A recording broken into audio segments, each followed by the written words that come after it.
हिरवा शालू परिधान करून चांगलीच नटली आहे.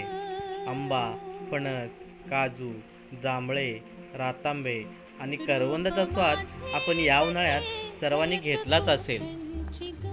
मन समिंदर तनु नदी वळणाची गर्द झाली आत्ता आपण पावसाळ्याच्या सुरुवातीला येणाऱ्या एका फळाला पाहणार आहोत.